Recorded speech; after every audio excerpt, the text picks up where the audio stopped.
الرجيم. السلام عليكم ورحمة الله وبركاته. وعليكم السلام ورحمة الله وبركاته. Mo kí gbogbo ẹ̀yin tẹ́ ń wò wá tẹ́ ń gbọ́ wá pátápátá. Mo tún kí ń káàbọ̀ sórí ètò yín ètò wa Lahdhatun Yasiran ma'a Walidina. Àsìkò ráńpẹ́ pẹ̀lú àwọn bàbá wa. A moment with our father. Àwọn Yorùbá máa pòwe kan wípé lábala báyìí lèèyàn máa ń jẹ̀kọ́. Lónìí ìlú Òwò mo wà. Ẹ̀yin tẹ́ ń wò mí tẹ́ ẹ bá wò ẹ̀gbẹ́ mi. Ẹ rí i pé bàbá wa tí mo gbé wá sórí ètò tòní. Àwọn gẹ́gẹ́ ní ìbálòwé Yorùbá pé àrọ̀ gidigba ìní ìwọ̀ mímú. A ti lọ káàkiri ilẹ̀ Yorùbá. A ti lọ Ìlọrin, a lọ Ìbàdàn, a lọ Ọ̀yọ́. Kódà ìmọye ìlú míì náà la tún lọ. Lónìí ìlú Òwò mo wà yín wá sí ìlú Òwò lásán mò ń bẹ lọ́dọ̀ kan gbòógì nínú àwọn dókítà onímọ̀ ìjìnlẹ̀ nínú ẹ̀kọ́ Lárúbáwá. Èyí tá a bá ń sọ pé owó òtẹ́rù ẹnikẹ́ni wọ́n mú kọjá tí ó fi tan náà lé rẹ̀ kóru ti kákásá kóru ti kàǹkàdù kó wá kó gbogbo ẹ̀ sójú kan kóru yóò rí i pé àwùwọ́ ọmọ lòwú. Ọ̀dọ̀ bàbá wa mo wà lónìí. Bàbá wa wo mò ń wí? Bàbá wa Fadilatul Sheikh Dr. Dawood Abdulbaki Al-Baghdadi. Ọ̀dọ̀ wọn mo wà lónìí.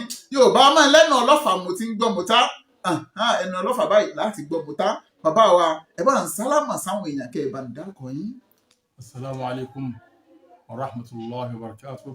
Wa alaikum salam wa rahmatullahi wa barakatuh. Orúkọ mi ni Dawood Abdulbaki Muhammad tí ó gbajúmọ̀ sí Al-Baghdadi. Anakumullah. Nǹkan kan máa ń ṣe mí ń kàyéfì. Àṣé ní èèyàn bá tóbi tó wá kéré lójú ara ẹ̀ àṣé oore ńlá kan ni. Bàbá wa fẹ́ dákọ ara wọn fi dókítà sí. Èmi sì ti fi dókítà síwájú. Bàbá wa káwọn èèyàn lè bá a mọ̀ pé dókítà tí mo pè yín síwájú kì í ṣe àràbùn òyàn. Ó wù mí kẹ́ ẹ bá ń fi òǹtẹ̀lú. Bàbá wa ẹ̀yin ni ẹ máa ń pè ní bàbá wa Dr. Baghdadi. Mo fẹ́ káwọn èèyàn mọ̀ kí wọ́n mọ̀ àmín ya Allah bí bàbá wa ṣe máa ń ṣe nù. Mi ò sí bàbá. Anakumullah. Ìta fẹ́ jókòó sí yìí yàní a fẹ́ jókòó sí àdèjì padà gan kọjá Lahdhat Yasiran ma'a Zumala'i. Àwọn àbá wa ní gbọ́ntẹ̀ kí sí ìdẹ́rù mọ́ irú àbá yìí àwọn ọmọ tí ó làwọn ti wá. A fẹ́ sún pa máa gbà. Tó ó wúwo díẹ̀ lẹ́nu mi àmọ́ gẹ́gẹ́ bí àṣẹ tí bàbá bá pọ̀ mọ́ ó dà mo ti gbọ́ Ọlọ́run jẹ́ mi yóò gùn fún wa. Ká tó lọ sínú ìtàn bàbá wa tá a fẹ́ béèrè ń pa wọn ó wù mí kákọ́ yà àwọn ibì kan bàbá wa tá à ń pa àtìyín gan ká tó wá lọ mọ̀ nípa bàbá wa kan. Bàbá wa ọ̀hún mo fẹ́ fi yín sí suspense bàbá wa tá a fẹ́ béèrè ń pa wọn lónìí yìí ẹ ṣe sùúrù à ń bọ̀ wá bẹ̀. Bàbá wa Yorùbá máa ní ọjọ́ tá a bá gùn báyìí kọ́ là á kàn mú. Bóòlù ẹ̀yin bàbá wa gan ṣe di ògbóǹtarìgì tó jẹ́ pé bẹ́ẹ̀ bá yọ síbí wọn ní dókítà onímọ̀ ló ń bọ̀ yìí bẹ́ẹ̀ yọ sọ́hún wa ní dókítà onímọ̀ ló ń bọ̀ yìí bóòlù ṣe bẹ̀rẹ̀ ẹ̀kọ́ gan.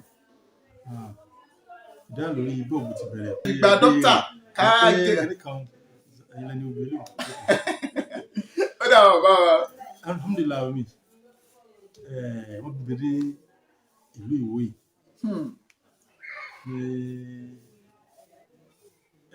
Ẹ̀yìnbá náà alhamdulillah mi tí mo di ọmọ ọdún mẹ́fà lọ sí owó ilé primary school ní Òkè Ifá. Ọdún mẹ́fà lẹ tó wọ primary school. Alhamdulillah. Subhanallah. Màá náà wọ́n máa pè yàn fi ọwọ́ sí etí. Alhamdulillah nígbà náà mo jáde primary school mo wọ Islahudeen ní Ọ̀yọ́ Òde. Alhamdulillah. Nílùú Ìwó.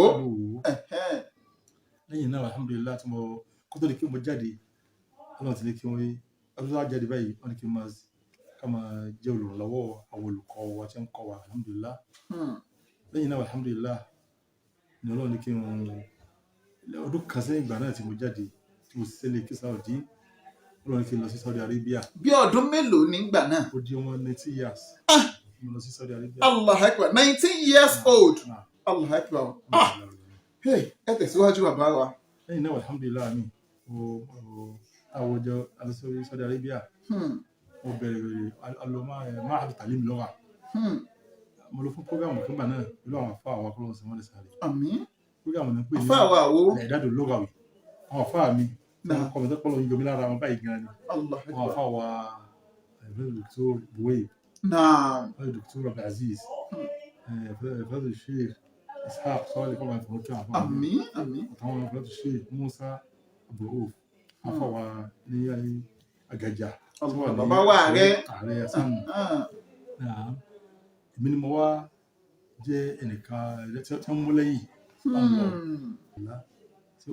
lẹ́yìn ìgbà náà alhamdulilayi bàbá mi ṣe wọ́n gba wá sí program tí wọ́n pè ní Al-I'dadu Lughawi láàrin ọdún kan Allah alhamdulilayi mi lẹ́yìn ìgbà náà Al-I'dadu Lughawi yìí yà ní madu tàbí lugha náà ni ó ń kọ́dá ma program náà lẹ́yìn ìgbà náà alhamdulilayi ọlọ́run ní kí wọ́n fún aláǹfààní àti ka tànàwíyà tó pé ìdádíyà ní ṣàhádà tí àgbé lọ alhamdulilayi mi awáwọ̀ Ma'had Riyadul Ilm máàdì yìí máàdì tó lágbára ní Saudi Arabia níbẹ̀ láwọn bí bá àṣìgbọ́n wọn fà gbà bẹ̀ ni wọ́n ti jáde. ẹni tí wọ́n bá ń kọ́ lọ́wọ́ sáà wọ́n sì kódà ó lóyún kíní gan láàrin Riyadh lọ́wọ́ báyìí.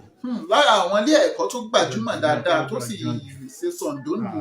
àti kàtà lórí alhamdulilayi ọ̀la mi lẹ́yìn náà alhamdulilayi mo wá sí Nàìjíríà lẹ́yìn náà wọ́n padà lọ sí Mauritania pẹ̀lú àtìlẹyìn Ọlọ́hun Subhanahu wa ta'ala. bó o lè ṣe lọ Mauritania torí mo ti gbọ́ tàn kán pa Mauritania gan. àwọn afá wa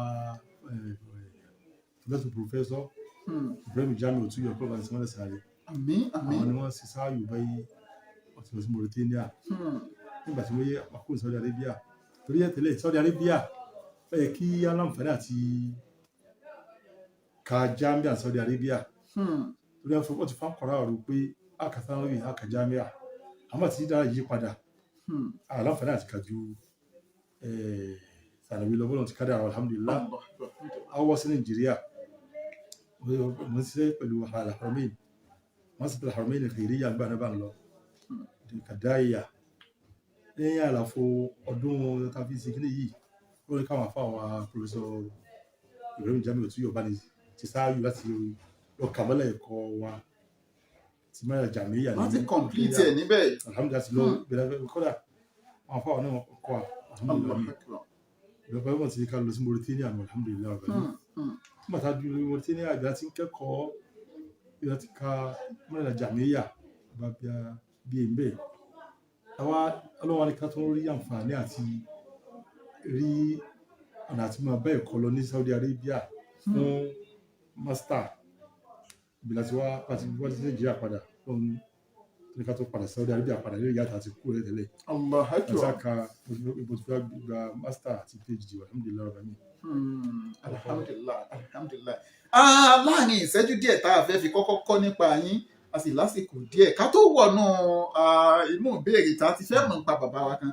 bàbá wa ní àkókò ìgbà tẹ́ ẹ wà pẹ̀lú àwọn lágbáwá yìí kí lẹ lè sọ ń pa àwọn lágbáwá pẹ̀lú ìṣesí wọn tó fi yàtọ̀ díẹ̀ gẹ́gẹ́ sí ìṣesí wa ní Nàìjíríà bí.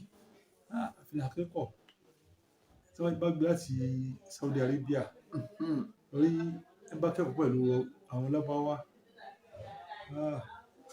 yóò rí ẹ̀kọ́ tó pọ̀ ọ̀la. Allah akbar. nígbà táwọn ní sanawi ní ọmọ èké ni mo wà ibi tó wá dàgbà jù láàrin àwọn tájọ wà ní kíláàsì kan náà.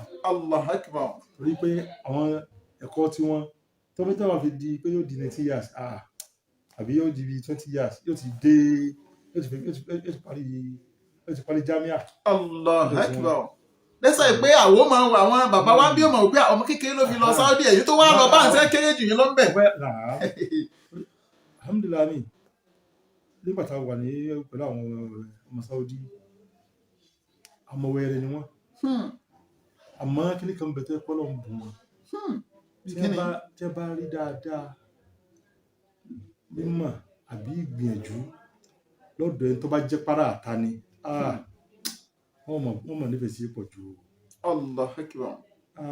nígbà tá a dé Saudi Arabia àti ẹyẹ lọ ni wọ́n kábíyé sí lọ́wọ́ tí wọ́n rè wá cross west sáré. àmín àmín. àwọn bàbá wa Professor Qasim Badmus àwọn bàbá wa Otuyo Taso yìí náà àwọn bàbá wa Professor Suleiman Sayoti, àwọn bàbá wa Maali Dr. Ishaq Yusuf Adébáyọ̀ àti àwọn bàbá wa Ibrahim Mustapha. Wọ́n pọ̀ báwọn tó pé mashallah tabarakallah Ọlọ́run ní kí wọ́n ṣàǹfààní fún wa níbi pé ẹ̀dùn tí ẹ̀mí tó fẹ́ mọ́ bẹ̀ ni pé àwọn lẹ́nìkan tí Maali Dr. Ishaq Yusuf wọ́n máa sọ ńgbà náà pé ẹ̀yin àwọn tí ẹ fẹ́ máa bá kẹ́kọ̀ọ́ yìí àwọn ní wọ́n padà di mínísítà lọ́n yí Saudi o. Wọ́n sọ ńgbà náà pé ẹ̀yin mọ́ bá wọn kí ọmọ bá lọ dáadáa kí ọmọ ṣe pẹ̀lẹ́pẹ̀lẹ́ pẹ̀lú wọn ní wọn tó jẹ́ àti bẹ̀rẹ̀ báwọn. Àwọn afáwa dr. àbáwá dr. Sirajudeen Bilal náà tún fún ọ̀tà náà tún fún gbogbo tàbí mẹ́tọ́ lọ́pẹ́ lọ́pọ̀ wá lábẹ́bá ìgbọ́n ti rí o. Kódà ìmọ̀ wà tí bá lọ sọ́yìn ní lábáwá ìyàn gbọ́dọ̀ mọ́ àmì máa ń fi nǹkan kékeré bara wọn jẹ́ ìlú wọn fẹ́ pé lọ́kàn fi bá ó pẹ́ gbogbo ilé wọn lọ sí ká mọ ọlọ́sìn kí o wọ́n sì kọ́ ọmọ sí pẹ̀lú ìbálò. Alábáwá wọ́n dáa níwà wọ́n dáa níwà gidi. Nígbà tá a débẹ̀ wọ́n kàn sọ pé ní sanabi ni o sáré lè ṣe ń gbọ́dọ̀ bá wa. wọ́n bí wọ́n bẹ̀rẹ̀ pé wọ́n bá àwọn sọ́mọ́lá wọn lè pé àwọn táfà kan bá dé sẹ́wọ̀n lè gbọ́ wọ́n pé wọ́n gbọ́ wọ́n mọ̀ náà wò. Allah akbar. wọ́n pé wọ́n dà tó lé lọ́dọ̀ ọ̀pọ̀lọpọ̀ bá wa náà wò lé lọ́dọ̀ wọn. Kẹ́sọ̀ ìpá àwọn tó lè lè. Wọ́n pé àwọn lè yí wọ́n lè lọ́dọ̀ wọn. Ẹlòmíì pé òun fọ̀ dọ́là English ju ìdí wọn lọ. náà lọ. Allah akbar. Wọ́n pé ó lè lọ́dọ̀ wọn gan. Kódà àwọn mọ̀ nǹkan báyìí. Àwọn ti gbé mashallah mọ̀ tẹ́sí nǹkan wa náà aná rí pé àwọn eléyìí Ọlọ́run wọ́n dá níwà tí a bá ní dáadáa lára ẹnìkan wọn ò nífẹ̀ẹ́ sí i wọ́n á jẹ́ pé ó tó wá jẹ́ èdè wọn pé eléyìí tó ń bá wọn kọ́ èdè àwọn tó wá jẹ́ pé tó ń gbìyànjú báyìí gbogbo nǹkan lè ṣe fún wọn ò nífẹ̀ẹ́ sí i káàdì bá tó wá balẹ̀ wọ́n yọ̀rọ̀ àfihàn mashallah tabarakallah wọ́n nífẹ̀ẹ́ sí kódà alábáwọ̀ náà mo mọ̀ wọ́n dáadáa tó wọ́n jẹ́ tó máa ń nífẹ̀ẹ́ sí nǹkan. wọ́n máa ń nífẹ̀ẹ́ sí orí tọ́lọ̀ bá ṣe fún ọmọlàkejì wọ́n èé bínú ẹ̀. wọ́n yára àtàpẹ́ ara àtàlẹ́ ilé pé ó nífẹ̀ẹ́ lẹ́yìn máa sọ pé àbò tí ẹ ṣe jẹ́. wọ́n á dá àwọn akẹ́kọ̀ọ́ kọ́ èdè àwọn tó wọ́n ń gbìyànjú báyìí wọn ò sì kọ́ àti ọmọ kẹ́kọ̀ọ́ lọ́dọ̀ rẹ̀. wọ́n tún máa ń kẹ́kọ̀ọ́ wọ́n lọ bá àwọn afá wa tí mo kà lọ yìí wọ́n máa kẹ́kọ̀ọ́ lọ́dọ̀ wọn ò ní pé kíní kan wọn bẹ báwọn kódà wọn nífẹ̀ẹ́ di pé ẹlòmíì wọ́n sọ ọ̀pọ̀lọpọ̀ wa di ọ̀rẹ́ òsìrà ọ̀rẹ́ fámìlì lórí ní sáyẹnsì mọ́lẹ́yìn ọ̀rẹ́ kan ní Saudi Arabia ti pè ní Khalid Abbas ó sàwọn ní Al-Abbas wọ́n bá lè fọ́nkẹ́ àbá Abbas yìí àbá yìí ọ sọ mí di ọmọ náà lé pátá tí ó ní ọ̀sẹ̀ kejì yóò bínú sí mi gan pé àwọn afẹ́lẹ̀ báyìí láti àwọn àárí ọ̀lẹ́bí yóò ti bínú sọ́mọ rẹ̀ Abbas yóò bínú sí mi. Abdullahi Abbas kọ́ máa fọ́n kí àbá náà àti ìyàwó bàbá yìí náà tó bí àwọn ọ̀rẹ́ yìí nífẹ̀ẹ́ gidi wọ́n sọ mí di ọmọ náà lé wọ́n sọ mí di ọmọ náà lé pátá gbogbo téèyàn máa pé òun ní bùkátà sí ọ̀la ìnáṣẹ́ fún mi. Omíyàwó lọ ọ̀nà ìsanwó inú ilé. Kí sá fi ìyàwó yẹn lè báyìí wọ́n máa gbé má rí ọ̀rọ̀ pọ̀ sanwó ilé kankan lè má rí rò. Àwọn wọ́n sọ kódà wọ́n bá sanwó lẹ́sàn-án rí ọlọ́wọ́. Àmín. Wọ́n fi àbá ṣe Abdullahi Abbas máa fẹ́ẹ́ jẹ́ náà ọlọ́wọ́ àti àwọn fámìlì àjọmọ wà látọ̀ láfíà. Wọ́n dá níwà gidi mẹ̀díàfù ni wọ́n mọ̀ wọ́n sí mẹ̀díàfù. Àti máa gbàlejò pọ̀ jù kódà wọ́n ti àfa àwọn kan tí ọmọ lọ bá àfa mi kan kọ́ mi tó jẹ́ ọ̀rẹ́ ìsìnkú mi Dr. Ahmed Langer wọ́n bá lè ṣàgbọ́n dáadáa àfa wa náà àfa wa yìí wọ́n mọ̀ pé mo ní àsìkò pẹ̀lú Al-Abbas ó ní Al-Abbas bọ́lá mi kúrú bẹ́ẹ̀ ni ó ní àwòlá ìmẹ̀díyàfù wọ́n mọ̀ ní yìí wọ́n máa gbàlejò gan ní bẹ́ẹ̀ ni wọ́n mọ̀ ní yìí kódà ẹni àbáríkà ni wọ́n ń dá níwà ó sọ ọ̀sẹ̀ ní wọ́n gbà wọn àlejò àwọn ọ̀rẹ́ tí wọ́n péjọ sí àyèbẹ̀lejò wọn kódà mashallah tabarakallah wọ́n dá níwà gan ọ̀làwọ́n níbi kódà mo mọ lẹ́sàn àwọn òṣèré sòríyà nípasẹ̀ àwọn ẹni yìí wọ́n dá a níwà wàlá wọn ò ní wọ́n mọ̀ sọ pé wo aftakhir anni sadiqun lak Allah inú akbar. mo fi proud pé ọ̀rẹ́ mi ni ọ́ Allah akbar. pé ọ̀rẹ́ mo pé kọ́ àjọ rẹ̀ fún ọ. pé inú àwọn tó dùn pé mo mọ̀ ọ́. tí mo ní kò sí wàhálà kàdé. ìrìwọ̀ ìyàmẹ̀yà kan pé àbí kíní kan pé ọ̀la lọ́wọ́ kan darí pé ẹni tẹ́ ìbájọ́ rẹ̀ ẹni tẹ́ ọ̀rẹ́ mi tó jẹ́ tájú kẹ́kọ̀ọ́ gan ni Khalid ti wà ní Darul Ifta ní ìsìn báyìí ní Saudi Arabia Darul Ifta fún àwọn àbáwá mufti ìlú wà ní ìsìn báyìí àwọn tẹ́ tẹ́lẹ̀ wà ní Jamaica Saudi tí n bá ní Khalid ọ̀rẹ́ mi Khalid ọ̀rẹ́ gbẹ̀rẹ̀ lájú jẹ́ báyìí àmọ́ kí wá ó ti á di bí n bá lọ bẹ̀rẹ̀ ìsìn bí ọ̀bá Khalid mo ti bá pẹ̀lú ogun àtẹ́mbà bí ti gbà á lè jù bẹ́ẹ̀ lè gbà lẹ́gbọ́n máa ń lọ tí ò sí wọ́n dáníwà gan-an wọ́n wá pọ̀ bá nù náà láti wọ́n kà sọ́lé ìrànṣẹ́ ni wọ́n pọ̀ bá nù lọ pé Ọlọ́run dá wọn dá ọ̀la Ọlọ́run dá wọn dá ilé tí mi fààrí yà lélẹ̀ tí má tún bọ́ sí màtíwá wí wọ́n mọ́ bí ṣe tí mo ṣe máṣà lọ́wọ́ àìpé ìjọ gbogbo àtà tó jáwọn ọ̀rẹ́ Ọlọ́run kò ti àwọn ẹni àlùbáríkà àti pé wọ́n jẹ́ ní àlùbáríkà ọ̀la nífẹ̀ẹ́ gidi wọ́n bá wà ní sọgbọ́n lẹ́sìn rẹ̀ o. àmín. ṣáàbù sòwòdì ṣáàbù àlùbáríkà ni wọ́n tí wọ́n nífẹ̀ẹ́ èèyàn ó lè gé ọ̀rọ̀ ẹ̀ fún. Allah akbar. tó bá nífẹ̀ẹ́ èèyàn tó bá sì ní táyẹ tó bá sì ṣẹlẹ̀ báyìí kò ní mọ ní yóò tó wá kárí pé alamọ́ níyà ọ̀sọ́rọ̀ bí ọ̀rọ̀ bá ń lọ. Ọlọ́run dáwọn dáa ọ̀la wọ́n nífẹ̀ẹ́ tó bá ń ṣe dáadáa. wọ́n nífẹ̀ẹ́ mùsùlùmí ìsìláàmù ní tiwọn ọ̀la ìsìláàmù láwọn ní mùsùlùmí ọmọ ìyá wa wọ́n sì dúró tì ọmọkùnrin tí wọ́n lè sáré Ọlọ́run Saudi Arabia àtijọba àti gbọmọ ìlú àti sanwó lè sáré o wọ́n jẹ́ kójú ó tiẹ̀ láyé tàbí àmọ́ wọ́n tọ́jú ogun àtàjẹ́ kẹ́kọ̀ọ́ wọn ò mọ bàbá wa wọn ò mọ ìyá wa wọn ò mọ ilé wa àwọn tọ́jú wa pátá pé kí bá wúlò fáláwùjọ lọ́ba kọ́mẹ́tì kí Saudi Arabia dà wó gbogbo àwọn ọmọ Saudi ìjọba ń dé ọba lè fàyè gbà wọ́n ọ̀rá rẹ̀ torí Saudi Arabia tábà sọ Saudi Arabia ìyìn tí ìrìlù náà ọ̀lá lórílẹ̀ tọ́wọ́ akérèmù tó Saudi Arabia ọ̀lá ìyìn tí ìrì gbogbo ìkú ń pẹ́ wọn lẹ́yìn ni lẹ́bùrú tèmi o It's an obligation upon every Muslims seeking knowledge for the sake of Allah. Ìròyìn ayọ̀ rèé fákẹ́kọ̀ọ́ tó fẹ́ wọlé ẹ̀kọ́ gíga ńlá. Ìrọ̀rùn ló já sí ẹkú oríire. Al-Yamana Institute ti dájọ́sepọ̀ mọ́ Ahmadu Bello Yunifásitì ní Zaria. Ire wọlé dépò kí gbogbo akẹ́kọ̀ọ́ tó fẹ́ wọ yunifásitì ó máa yọ̀ lókù. Gẹ́lẹ́tẹ̀ bá ti parí dípúlọ́mà lọ́dọ̀ wọn lẹ ti láǹfààní láti wọ 200 level Ahmadu Bello Yunifásitì láìsí jáàmù mọ́. Àbí ìdánwò WAEC àbí NECO rárá.